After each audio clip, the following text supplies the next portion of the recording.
If you're serious about offshore fishing, and I mean really serious, then maybe you want one of these. This is a Smart Fish 25. It's built from aluminium. It's 6 millimeters thick in the hull, and the rest of it is 4 millimeters.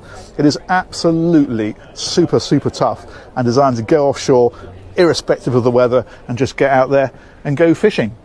It's actually quite a fast boat as well. It's got a Suzuki outboard engine, 300 horsepower. That's giving it about 40 knots flat out and cruising at 30. So it really does cover the ground. And this particular one, obviously you can lay these out how you want, but this at the back here, there's a live bait well underneath here. In fact, there's even a little window there as well, so you can keep an eye on it without opening it up.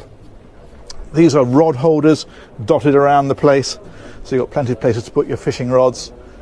And then up here as well, you can see you can store your rods up along the top. You've got radar up on top of it. This is quite interesting. This has got all the fish finding equipment actually out here in the cockpit. That's linked up to the Raymarine inside.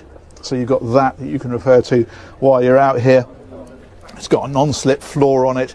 As I say, it really is set up absolutely for some serious fishing. But what's interesting, I think, is when we go inside, because check this out. Now, this is designed so that when it's rough, you just don't need to slow down. Look at these seats. They were telling me they took this boat from Portsmouth to Cowes in a 4.7 and they did it in 20 minutes. I mean, it is a properly fast and capable boat. And what's interesting is these seats, they're shock mitigating seats, so they have some stereo suspension. But what's interesting is that this is a measuring device, and what this does is it's measuring the G-shock loadings of the boat.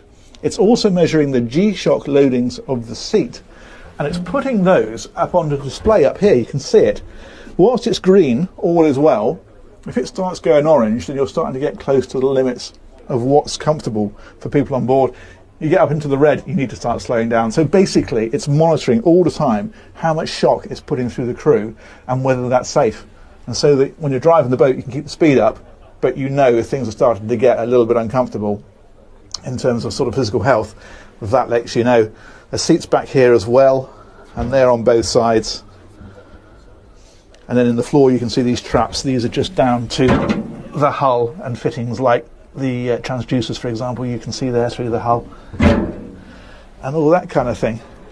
If we head forward again, so up here at the helm, this is quite neat. They've put controls on here, so you've got your Raymarine screens. In fact, they said they're going to modify these so they'll tilt up a bit nearer so you can see the driver. But rather than having to reach out and actually push the buttons on here, which you can imagine if you're doing 40 knots through some big seas is quite difficult, they have remote controls on here. So this actually, you can hit the home screen and then you can actually use this then,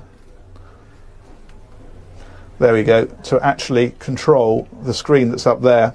That's giving you engine instrumentation up on the top, but everything then is controlled from there, even things like the wiper. So that little button there, you'll see if I touch that, you get a quick wipe. So if you're out at the helm and you're driving and you're punting through some big seas, you can just keep touching that. You're not groping around on the dash looking for a wiper switch.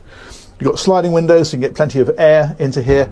And again, the throttle mounted actually on the seat, so that when you're sat in here, you're not kind of reaching forward for it. It's right there. It's all designed for ultimate use. It's absolutely fantastic, I think. Another screen over here for the navigator, and again they've got their own independent controls, and again of course it's a shock mitigating seat. And then if we come forward again, this one is set up just with a bit of a storage area in here, but because these are aluminium, they can build these pretty much how you like. So what you could do is bring this bulkhead back a bit, make this area a bit smaller, a bit more room in there for sleeping, or maybe a toilet or whatever else you wanted to have in there. But for this one, it's all about a pro fishing team getting in here, strapping in and getting offshore fast and doing the business. I mean, that is proper purpose made, isn't it? Remarkable piece of kit.